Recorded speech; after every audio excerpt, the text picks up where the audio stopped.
নমস্কার। টিম পূর্বার যারা পরিবারের সদস্যগণ এবং যে ৩২,০০০ শিক্ষক শিক্ষিকা যারা এই মুহূর্তে সুপ্রিম কোর্টে তারা ডিভিশন বেঞ্চের যে জাজমেন্ট সেটাকে ডিফেন্ড করার জন্য আমরা প্রস্তুতি নিচ্ছি এবং আমরা আমাদের কাজকর্ম করছি। অবসরে একটা ডিস্টার্বিং একটা ইস্যু উঠে আসছে বারবার, সেটা হচ্ছে যে কিছু বিভ্রান্তিমূলক প্রচারে অনেকে কান দিচ্ছেন তো, এবং সেখান থেকে তারা নিজেরাও চিন্তিত হচ্ছেন, বাকিদেরও মনে প্রশ্ন তুলছেন যে আমাদের যে মামলার বর্তমান পরিস্থিতি সেটাতে আমরা যে 100% জয়, সেখান থেকে কোনো রকম অনিশ্চয়তা তৈরি হচ্ছে কি না। বোধহয় কোনো একটা ইউটিউব চ্যানেল রয়েছে, কিছুজন ফেল করা ক্যান্ডিডেটদের একটা কিছু গ্যাং বা একটা কিছু গ্রুপ রয়েছে, মেবি কিছু দি রাইজিং সান গ্যাং বা রাইজিং সান গ্রুপ এরকম কিছু নাম দিয়ে।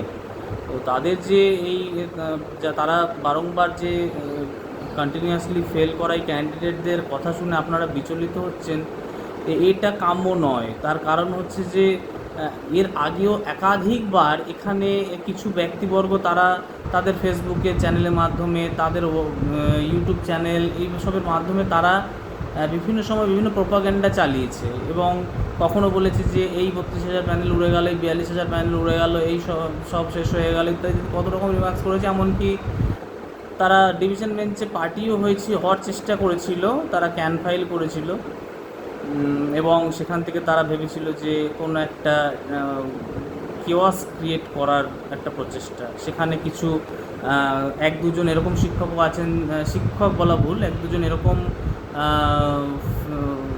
এই গ্যাংয়ের কয়েকজন সদস্য আছেন যারা শুনেছি নিজেরাই দুর্নীতিগ্রস্ত বিভিন্ন ক্ষেত্রে। না কিছু তাদের বিরুদ্ধে শোনা যায় তারা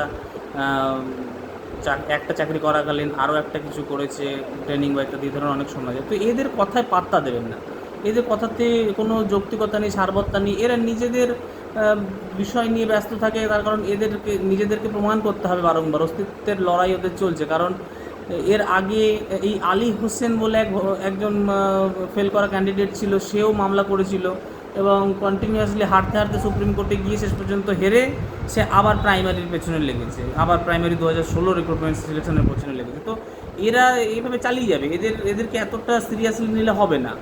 এরকম তো কম আমরা এদের তরফ থেকে বক্তব্য শুনিনি, এরকমও আমরা শুনেছি কখনো তারা বলেছে যে এই অমুক জাজের বেঞ্চে অমুক ঘটনা ঘটে যাবে, তারা নিজেরাই জাজমেন্ট লিখে দিচ্ছিল। ৪২,০০০-এর জাজমেন্ট আসার আগে তারা প্রেডিকশন করে দিচ্ছিল, তারা কনফিডেন্টলি বলে দিচ্ছিল যে গোটা প্যানেল উঠতে চলেছে। তারপরে বললো না, গোটা প্যানেল উঠছে না, রিপ্যানেল হচ্ছে। তারপরে বলছে না, রিপ্যানেলও হচ্ছে না, কিছুজন চাকরি পাচ্ছে। তো এদের এই ধরনের বিভ্রান্তিমূলক প্রচার বরাবর তারা করে থাকে, তাদের হয়তো এটা তাদের শ্যুট করে। এবার এদেরকে গুরুত্ব দেওয়া আমাদেরকে সভা পায় না। আমরা আমাদের লড়াই লড়েছি, আমরা সিঙ্গেল বেঞ্চে পার্টি ছিলাম না, আমরা হেরেছি। ডিভিশন বেঞ্চে আমরা পার্টি ছিলাম, তারপরে সুপ্রিম কোর্টে গেলাম, সেখানে আমরা জিতেছি। পুনরায় আমরা ডিভিশন বেঞ্চে ফেরত এলাম, ডিভিশন বেঞ্চে আমরা লড়াই করলাম, সেখানে আমরা জিতেছি। আবার ওরা এই জিনিসটাকে চ্যালেঞ্জ করেছে সুপ্রিম কোর্টে এবং সুপ্রিম কোর্টেও আমরা জিতবো, এটা নিয়ে কোনো সন্দেহ নেই। সবাই নিশ্চিন্ত থাকুন এই বিষয়ে।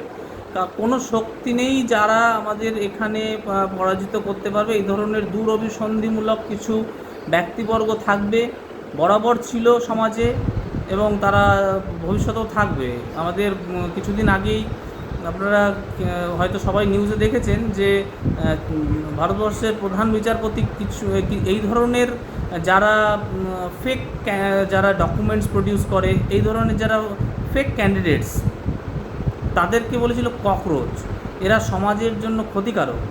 তো এই ককরোচদের তারা কি বলছে, তারা কি করছে, এটাকে সিরিয়াসলি নেবেন না। আমরা জানি তারা বিভিন্ন ডিপিএসসিতে ধর্ণা দিচ্ছে, বিভিন্ন ডিপিএসসিতে গিয়ে তাদের ডেপুটেশন দিচ্ছে।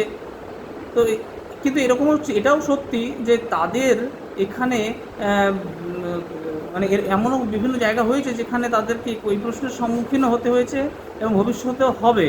যে ধরে নিলাম যে তারা কোনো একটা পরীক্ষায় সফল হতে পারেননি, তাহলে তারপরে আরও 3-4টে পরীক্ষা বা অন্যান্য সার্ভিসের যত পরীক্ষা সেখানেও তারা উত্তীর্ণ হতে পারলেন না, তারপরে এসে কী করে তারা নিজেদেরকে যোগ্য বলে দাবি করেন?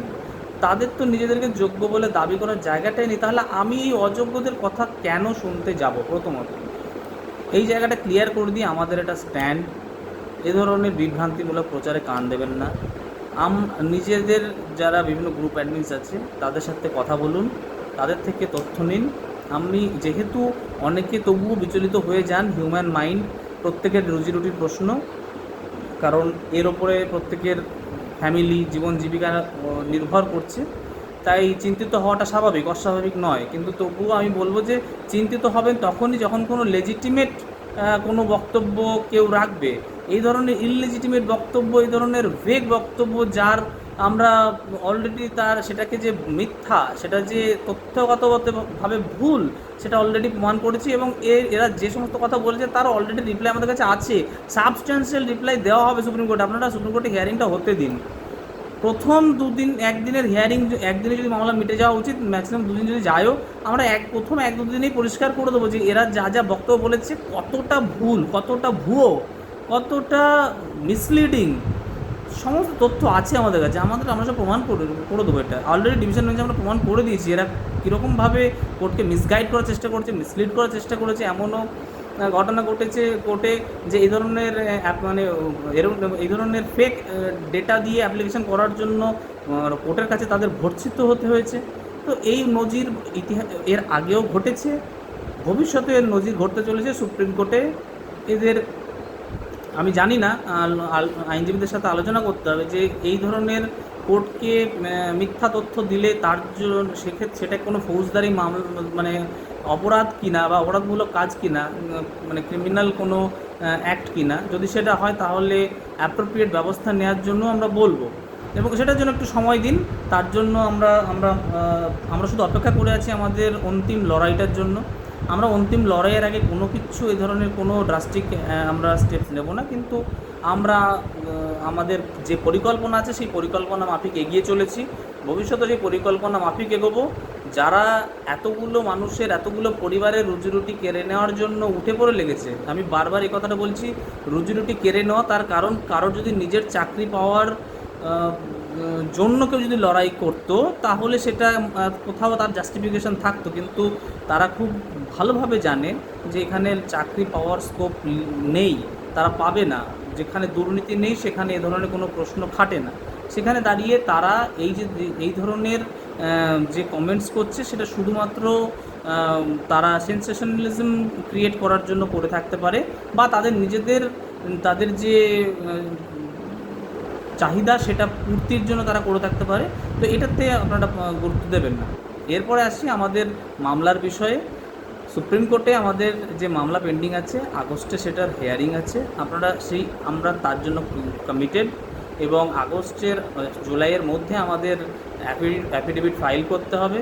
আমরা অলরেডি আমাদের অ্যাফিডেভিটের কাজ করছি, অ্যাডভোকেটদের সঙ্গে, সুপ্রিম কোর্টের সিনিয়র অ্যাডভোকেটদের সঙ্গে বসে আমরা অ্যাফিডেভিট তৈরি করছি। সেটাকে আমরা প্রেজেন্ট করব সুপ্রিম কোর্টে, এবং বাই জুলাই আমরা আমাদের অ্যাফিডেভিটের মাধ্যমে সমস্ত তথ্য তুলে ধরবো। এবং আলটিমেটলি যখন হিয়ারিং হবে তখন তো আমরা তাদের ন্যাকেট করার জন্য যে ধরনের সাবমিশন করা দরকার তার সব নোটস আমরা অলরেডি আমাদের সিনিয়রদের আমরা দিয়েছি। এর আগের দিন হিয়ারিং হয়নি বলে সেদিনই আপনারা দেখতে পেতেন। অপেক্ষা করুন। শুধু বলবো, প্যানিক করবেন না, ভয় পাবেন না, এ ধরনের মিথ্যা ভুয়ো খবরে কান দেবেন না, এদের শুধু ভিউজ বাড়াবেন না। নিজেরা সতর্ক থাকুন। ওভার কনফিডেন্স নয়, কিন্তু আমরা নিজেরা কনফিডেন্ট। আমরা জানি আমরা এর আগে কি প্রমাণ করে দেখিয়েছি, ভবিষ্যতে আমরা কি করতে চলেছি তার আমাদের কাছে সম্পূর্ণ বিবরণ আমাদের কাছে আছে। আমরা জানি যে আমাদের আলটিমেট লক্ষ্য কী, এবং সেই অনুযায়ী আমরা কাজ করছি। সুপ্রিম কোর্টের লড়াইটা খুব ইম্পর্টেন্ট। সেখানে প্রত্যেকের যে ভূমিকা, আপনাদের ইন্ডিভিজুয়াল যে ভূমিকা, সেটা আপনারা পালন করুন, এবং আপনারা মোরালি ডাউন হবেন না, মোরালি স্ট্রং থেকে আমাদের সাপোর্ট করুন, যাতে এই লড়াইটা, এই অন্তিম লড়াইটা আমরা সফলভাবে জিততে পারি। এবং তারপরে বাকি হিসাবপত্র তারপরে অবশ্যই হবে। ধন্যবাদ।